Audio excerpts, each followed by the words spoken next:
Welcome to Smash Writing. I'm Paul. This is Justin. So Justin decides to pick a movie. I think Justin's now going to have a new policy. If he can't say the names, he ain't watching. I can't watch anything then. No, this I'm gonna get a lot of these names wrong. If you've been following, you can watch me in the review I did called "But I'm Just a Cheerleader." It took me like a minute and a half to try to get Clay Duvall's name right, and I'm still unsure if I'm saying it right or not. I haven't seen Clea? it. No, she's in the faculty. She was Stokely. Okay. Clea? I still gotta see it.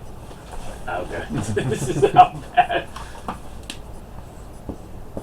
Oh boy, he's writing on a Clea. Is it Clea or is it Clea? Clea. Well, either way, you're basically saying tomato and tomato, so it's okay. So you're at least in. That's one thing. Today, so go ahead and talk about what we're reviewing. We're reviewing Train to Busan. Which I thought was a good movie. Seeing a dad give up his life for his daughter right after this one had his daughter. So my daughter wanted to be a zombie with me. No one wants to be a zombie with you, Paul. I'd have kicked you off that train in a heartbeat. But go on. So the Train to Busan movie takes place. We see this. We start by seeing this deer get hit by a car. The guy drives off and he's angry that this just happened to him, but the deer gets up and it's zombie. But then we jump to see this workaholic dad. Very much. He's divorced. He's single. He's shown custody, I'm guessing, with the mom. Yeah. But he does not want to take his daughter to go see her mom in Busan. And he gets a gift for her because it's her birthday. And it's a Nintendo Wii, and she looks at it sad, and he's like, "You don't like it?" And he's so confused too. He has no idea why she does not like his gift. And she looks up, and he looks over, and she already has one. That he bought her. And the only thing she wants to do is go to Busan and see her mom. He doesn't really want to do it, but when he watches the tape his mother made of her failing to sing the song during a choir or a family thing that he didn't go to, he decides he's going to take her to Busan. So he goes. We see a few other characters along the way. And, let's see if I can... Sang-hwa and his wife, Sung, and we'll talk about them more later, though.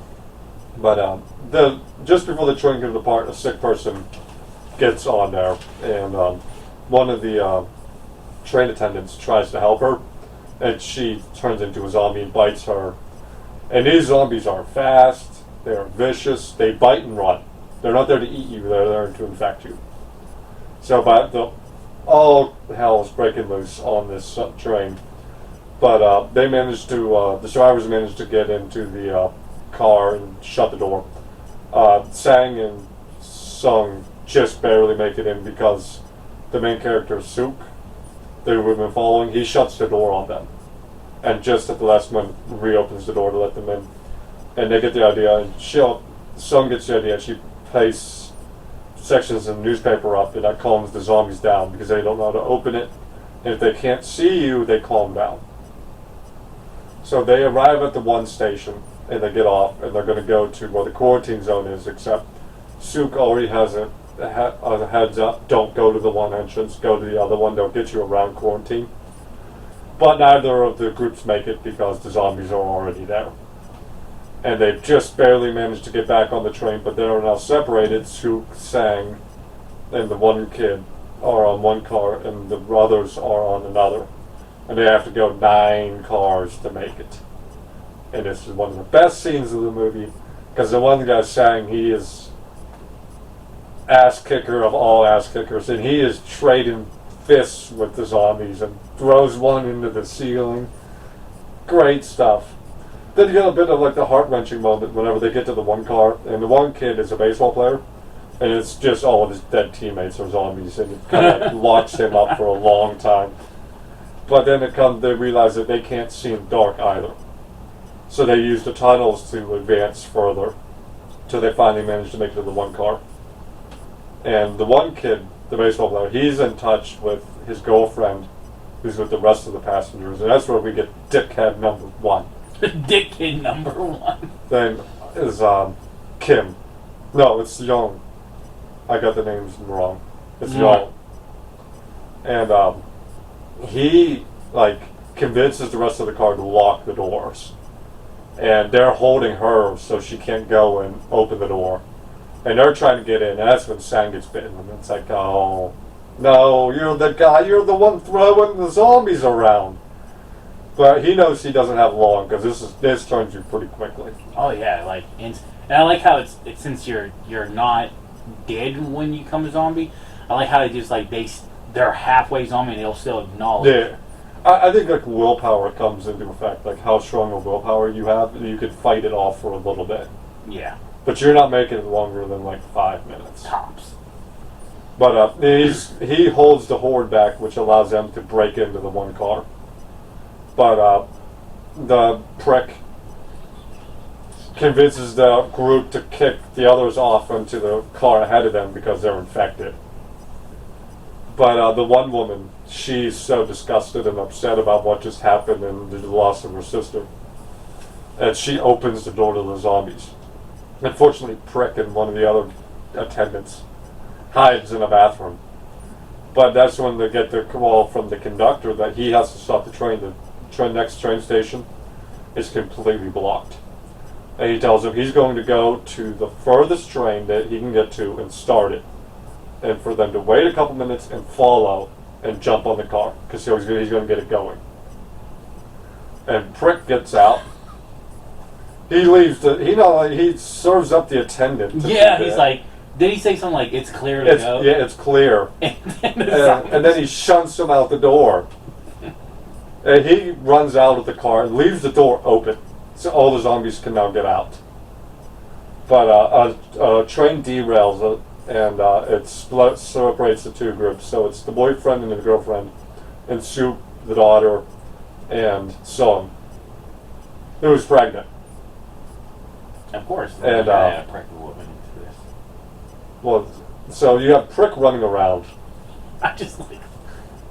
He throws the girlfriend at the zombie to get space. She gets bit. She bites the boyfriend. Then he runs out the door. So 2 more down because of Prick. He starts running toward the conductor. Gets one of the cars going, and he sees the guy running, and he trips. And he goes out to help the Prick, who throws the conductor at the zombies. But Sook. Why would you throw the one guy that could drive the train? Sook, Suwon, and Song just barely make it because the homeless man sacrifices his life to try and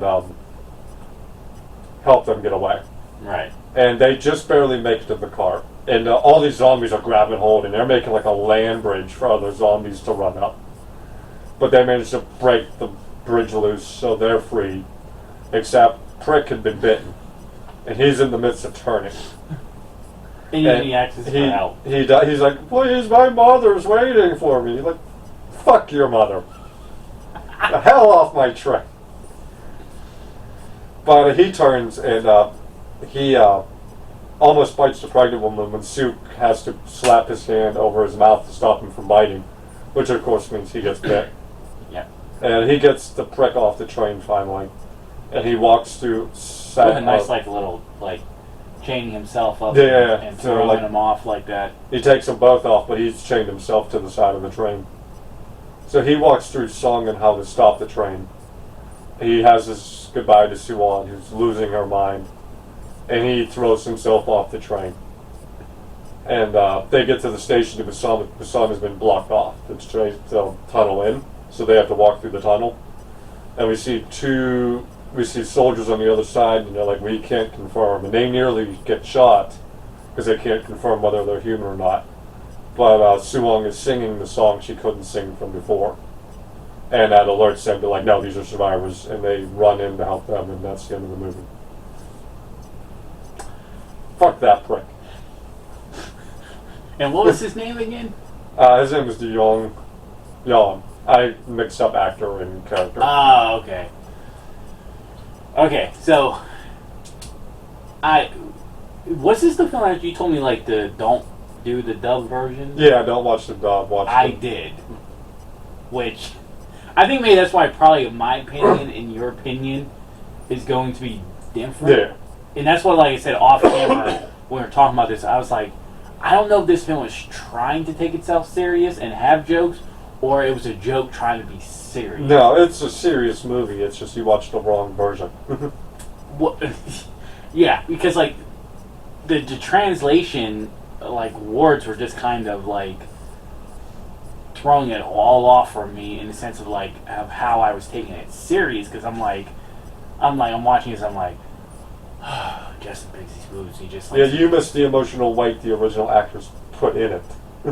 yeah. Like the only scene that I felt like was a serious scene at this point was him remembering him holding his daughter, simply because like in the beginning of the film you can tell like he's a workaholic type of dad where he's like he's there but not there, to where you're buying your daughter the same gift over again. But then you see like he does love his daughter, he has to make the sacrifice, and what's making him do the sacrifice is he remembers. You do get a lot of like with sang and song.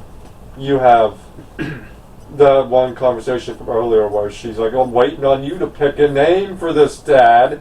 And the dad's like, I made that in her belly. That was me. And his last words to her was him saying the name of what the baby would be. Yeah. So like that was the touching moments right there.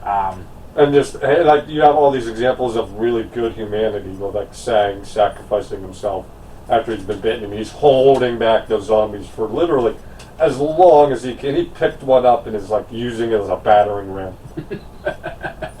And then you get the absolute worst of humanity in Prick. Just like a prick. Yeah, that guy, like, every time I was watching him in the scenes, that's what I felt like. I was like, dude. Like, when they were, voting that he was running the right of, like, no, he's not going to, they're not saying on here. I'm like, okay, clear as day, they are not infected. Yeah. But he still does that, he uses that panic of the group, like you never know, and to his advantage here. Yeah. Because they're beating his ass. And that's why, when he was like asking for help, that's why I was like, no, I probably would have killed you before you became a zombie.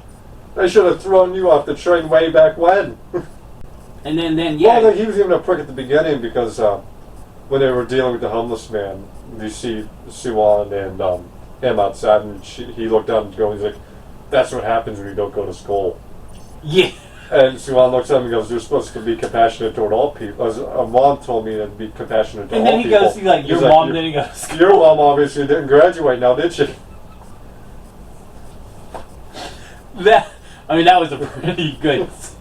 If Prick had a good scene, he's probably one of the biggest pricks I've seen in a movie. Like effectual pricks. Like he was so good. Like when I want to actually kill your family members, you've done a good job.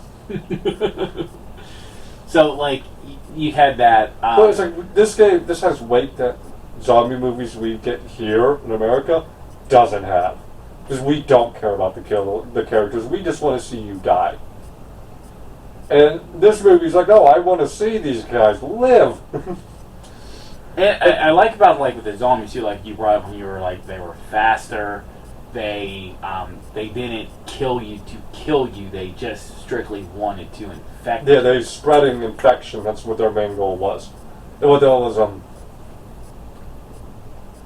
they played on the fact that in American zombie movies, everyone dies. So you thought the military really was about to shoot them at the end. Yeah, because you're like, well, here we go. This is predictable. Because Night of the Living Dead even had their last surviving character get shot at the end. Oh, yeah, that's right. See, they wanted to stay with tradition. Yeah, they really played up on that normal stereotype of everyone dies. It sucks as like with these foreign films, like it says. So I thought like the zombies were cool. I thought the story was fine. I mean, I don't think it jumped out at me, but I think it was fine. Yeah, go back and watch it with subtitles. I did enjoy the prick. Yeah. Because it's just like you said, that scene right there with the train. Like, who says that to a little girl? I mean, how many people died because of him? You can make the argument Sang, because since the door was locked, Sang had to hold that door longer than he needed to. Mm-hmm. Then he killed the train attendant. Then he killed And the two other people, the couple.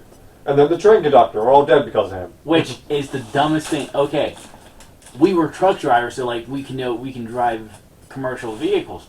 But like if I was like in a panic and there were zombies attacking us, and the one person that could drive the train, I would not sacrifice him because I'm like, because even like was it Seek or what's the main character's name? Sook.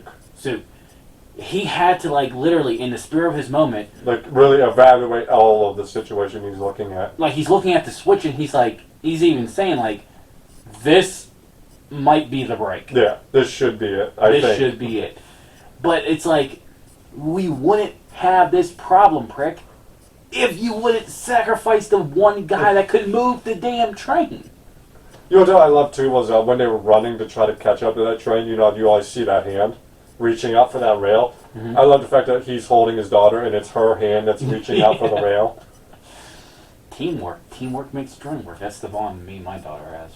We just like, your daughter's gonna check you into the asylum from House on the Hill.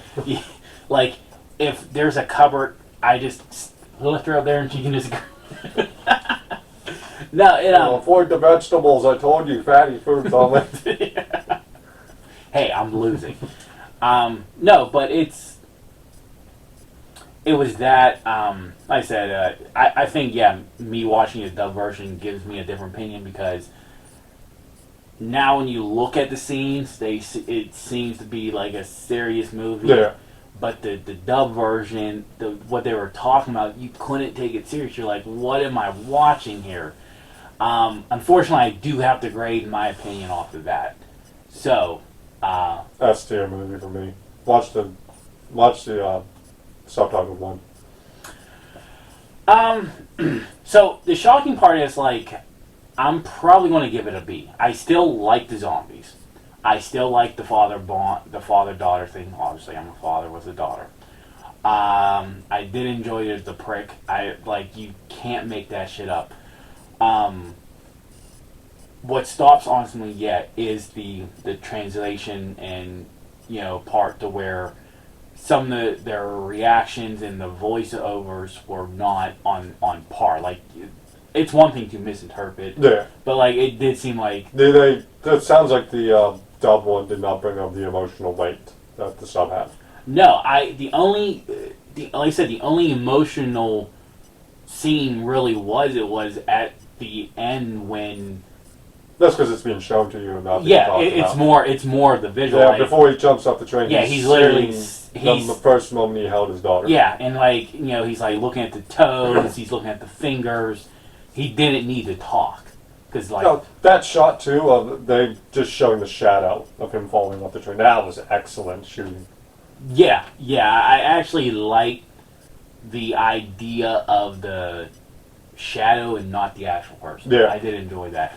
So overall, I'm still giving it a successful grade. I'm probably giving it like an 85, so like a B plus. That's just a B. A B plus would be like 86 and above. All right, 86. I'm giving it a B plus.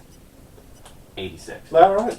So I still think it was a good movie. I just the dub version really messed up the dialogue to take that emotion to where. That's why I was saying to him, like, I don't know if this is a movie being serious, but with jokes, or a comedy trying to be serious. But yeah, that is a review. I told him to watch this up. I knew there was it was funny, like, when you first brought this up, I knew you said it, but then when I went to go watch these films, I'm like, looking for the dub version on anything else. I'm like, wait, which one was it? And then by the time I got into this, I'm like, shit. This one, but it's like, So I that just shows you how much like the transition. Well, normally I'm a dubbed first person, but no, you haven't watched it, so.